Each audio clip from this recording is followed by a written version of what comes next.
Friends, இந்த வீடியோவில் வந்து தமிழில் வந்து ப்ரீவியஸ் இயர் கொஸ்டின்ஸ் வந்து ஒரு 20 வந்து பார்ப்போம். அறிஞர் அண்ணாவின் கவிதைகள் வந்து தமிழ் பீடம் எனும் இதழில் வெளியிடப்பட்டுள்ள ஆண்டு வந்து என்னன்னு கேட்குறாங்க. 2005. நமக்கு தெரியும், அண்ணா வந்து செப்டம்பர் 15 வந்து காஞ்சிபுரத்தில் பிறந்தாங்கன்னு தெரியும். மாற்றான் தோட்டத்து மல்லிகைக்கு வந்து மனம் உண்டு, எதையும் தாங்கும் இதயம் வேண்டும், கடமை கண்ணியம் கட்டுப்பாடு, இதெல்லாம் வந்து அறிஞர் அண்ணாவோட வந்து வரிகள். இதெல்லாம் பார்த்து தான் அவரோட ரீகால்காக சொன்னோம். இதில் என்ன நம்ம கேள்வி, தமிழ் பீடம் என்னும் இதழில் வெளியிடப்பட்டுள்ள அதோட அண்ணாவோட கவிதைகள் வந்து தமிழ் பீடம் என்னும் இதழில் வெளியிடப்பட்டுள்ள ஆண்டு என்னன்னு கேட்டிருக்காங்க. 2005. நோட் பண்ணிக்கோங்க. தமிழில் சதுரகாதி என்னும் அகர முதலியை வெளியிட்டவர் யார் அப்படின்னா வந்து வீரமா முனிவர். தமிழில் சதுரகாதி என்னும் அகர முதலியை வெளியிட்டவர் வந்து வீரமா முனிவர். தபோலி என்னும் சிற்றூர் எந்த மாநிலத்தில் உள்ளது அப்படின்னா வந்து மராட்டிய மாநிலத்தில் வந்து உள்ளது.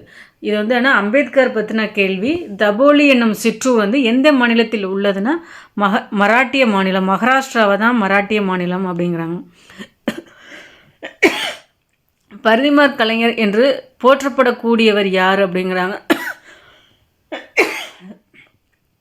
கோ சூரிய நாராயண சாஸ்திரியார் தான் வந்து பரிதிமாற் கலைஞர் அப்படின்னு வந்து பெயர் மாற்றம் பண்ணியிருப்பாங்க. அவங்களோட இயற்பெயர் வந்து கோ சூரிய நாராயண சாஸ்திரியார்.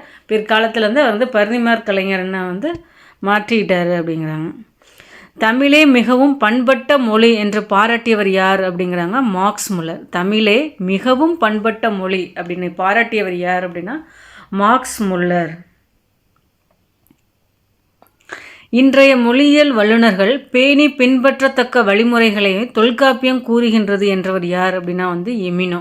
ரொம்ப பண்பட்ட மொழி அப்படின்னு வந்து சொன்னது யாருன்னா மார்க்ஸ் முல்லரு. இன்றைய மொழியியல் வல்லுநர்கள் பேணி பின்பற்றத்தக்க வழிமுறைகள் வந்து தொல்காப்பியம் கூறுது அப்படின்னு சொன்னது யார் அப்படின்னா வந்து எமினோ. ஏன்னா ஒரு 4-5 பேர் வந்து குழப்புவாங்க. அதுக்காக பண்பட்ட மொழினா மார்க்ஸ் முல்லர். இப்போ உள்ள வல்லுநர்களுக்கெல்லாம் வந்து என்னென்னா ஒரு பின்பற்றத்தக்க வழிமுறைகளை வந்து தொல்காப்பியம் கூறுகிறது அப்படின்னு சொன்னது யார் அப்படின்னா வந்து எமினோ. விளையாட்டின் அடிப்படை நோக்கம் என்ன அப்படிங்கிறாங்க. போட்டி தான் வந்து விளையாட்டின் அடிப்படை நோக்கம். ஒருவர் மட்டும் பார்க்கும் படக்கருவியை வந்து கண்டுபிடித்தவர் யார் அப்படிங்கிறாங்க எடிசன். இது வந்து ஓல்டு புக்குங்க. ஒருவர் மட்டும் பார்க்கும் படக்கருவியை வந்து கண்டுபிடித்தவர் வந்து எடிசன். எழுத்து இதழினை தொடங்கி நவீன தமிழ் இலக்கிய மறுமலர்ச்சிக்கு வந்து வித்திட்டவர் யார் அப்படின்னா வந்து சு செல்லப்பா தான். எழுத்து இதழினை தொடங்கினவர் யார் அப்படின்னா சு செல்லப்பா. வழக்குரைஞராகவும் இந்து சமய அறநிலை பாதுகாப்புத்துறை அலுவலராகவும் பணியாற்றிய கவிஞர் யார் அப்படிங்கிறாங்க பிச்சமூர்த்தி. புது கவிதையின் தந்தைன்னு கூட வந்து பிச்சமூர்த்தியை வந்து சொல்லுவாங்க. இதில் வந்து என்ன, வழக்குரைஞராகவும் இந்து சமய அறநிலை பாதுகாப்புத்துறை அலுவலராகவும் பணியாற்றிய கவிஞர் யார் அப்படின்னா பிச்சமூர்த்தி. ஒரு பூவின் மலர்ச்சியையும் ஒரு குழந்தையின் புன்னகையும் புரிந்து கொள்ள அகராதிகள் தேவைப்படுவதில்லை, பாடலும் அப்படித்தான் அப்படின்னு சொன்னது யார் அப்படின்னா வந்து ஈரோடு தமிழன்பன். இதை ரிப்பீட்டடாக கேட்டுக்கிட்டே இருக்காங்க, பார்த்துங்க. ஒரு பூவின் மலர்ச்சியையும் ஒரு குழந்தையின் புன்னகையும் புரிந்து கொள்ள அகராதிகள் தேவைப்படுவதில்லை, பாடலும் அப்படித்தான் என்று கூறியவர் வந்து ஈரோடு தமிழன்பன். தமிழகத்தின் வேர்ட்ஸ்வர்த் என பாராட்டப்படும் தமிழ் கவிஞர் யார் அப்படிங்கிறாங்க வாணிதாசன். பாரதிதாசனோட பரம்பரைன்னு கூட சொல்லுவாங்க வாணிதாசனை. தமிழகத்தின் வந்து வேர்ட்ஸ்வர்த், இவர் வந்து பாவலர் மன்னன், பாவலர் மணின்லாம் கூட சொல்லுவாங்க. பிரெஞ்சு அரசு வந்து செவாலியர் விருது கூட வந்து வாணிதாசன் அவர்களுக்கு வந்து கொடுத்துருப்பாங்க. ஸோ தமிழகத்தின் வேர்ட்ஸ்வர்த் என்று பாராட்டப்படும் தமிழ் கவிஞர் வந்து வாணிதாசன். வாழ்வினிற் செம்மையை செய்பவன் நீயே என்ற பாடலை தமிழ் வாழ்த்தாக ஏற்றுக்கொண்டுள்ள அரசு என்ன அப்படின்னா வந்து புதுவை அரசு.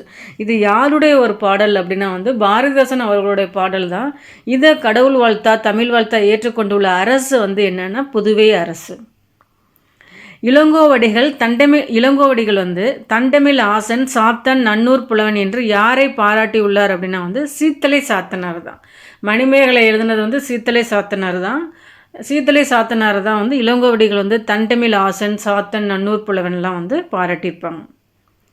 வாகீசர், அப்பர், தர்மசேனர், தாண்டகவேந்தர் என்றெல்லாம் அழைக்கப்படுபவர் யார் அப்படிங்கிறாங்க திருநாவுக்கரசரை தான் வந்து அப்படி வந்து அழைப்பாங்க. வாகீசர், அப்பர், தர்மசேனர், தாண்டகவேந்தர் அப்படின்னு. ஏர்முனைக்கு நேர் இங்கே எதுவும் இல்லை என்று நம் வாழ்வினில் பஞ்சமே இல்லை என்ற பாடலின் ஆசிரியர் யார் அப்படிங்கிறாங்க மருதகாசி தான் அதுக்கு ஆன்சர். காவடி சிந்து, நமக்கு காவடி சிந்துனாவே யார் வந்துடணும்? அண்ணாமலையார் வந்துடணும். காவடி சிந்தின் தந்தை என அழைக்கப்படுபவர் வந்து சென்னிகுளம் வந்து அண்ணாமலையார். கலிங்கத்து பரணி நூலில் அமைந்துள்ள கலித்தாலிசைகள் வந்து எத்தனைங்கன்னா 599. இதுவும் ஒரு ரிப்பீட்டடான கேள்வி, பார்த்து வச்சுக்கோங்க. ஏன்னா ஜெயங்கொண்டார் தான் வந்து கலிங்கத்து பரணியை வந்து ஏற்றியிருப்பாங்க. எனக்கு ஒரு விருப்பமான ஒரு இலக்கியம்னா அது கலிங்கத்து பரணி தான் அண்ணா கூட வந்து கூறியிருப்பாங்க. இதில் உள்ள கேள்வி என்ன? கலிங்கத்து பரணியில் உள்ள தாலிசைகளின் எண்ணிக்கை வந்து 599. நாயின் வாயினீர் தன்னை நீரெனா நவி நாவினால் நக்கி விக்குமே. இவ்வரிகள் இடம்பெற்றுள்ள நூல் என்ன அப்படின்னா வந்து கலிங்கத்து பரணி. அதியமானின் தூதராக ஔவை சென்றதை கூறும் நூல் வந்து என்ன அப்படின்னா வந்து புறநானூறு. அதியமானின் தூதராக ஔவை சென்றதை கூறும் நூல் வந்து புறநானூறு. இதோட வந்து நம்ம 2019 ப்ரீவியஸ் இயருக்கான தமிழ் கொஸ்டின் வந்து ஃபுல்லாகவே வந்து பார்த்துருக்கோம். இதே மாதிரி வந்து நம்ம வந்து ஜிஎஸும் பார்ப்போம், தமிழும் வந்து பார்ப்போம். இதை வந்து கண்டினியூஸாக வந்து ஃபாலோ பண்ணுங்கள். கண்டிப்பாக நீங்கள் ப்ரீவியஸ் இயர் கொஸ்டின்ஸ் வந்து படிக்கிறதுனால வந்து மேக்ஸிமம் வந்து ஒரு 5 to 10க்குள்ளே வந்து உங்களால் வந்து அட்டன் பண்ண முடியும். புக்கோட கண்டென்ட்டோட சேர்த்து நீங்கள் வந்து ப்ரீவியஸ் இயர் கொஸ்டின்ஸும் பார்த்தீங்கன்னா தான் உங்களுக்கு வந்து ஒரு கான்ஃபிடென்ட் வந்து அதிகரிக்கும். இதை ஃபாலோ பண்ணுங்கள். பிடிச்சிருந்தால் லைக் பண்ணுங்கள், ஃப்ரெண்ட்ஸுங்களுக்கு வந்து ஷேர் பண்ணுங்கள். சேனலை சப்ஸ்கிரைப் பண்ணலாம்னா சப்ஸ்கிரைப் பண்ணுங்கள். Thank you friends.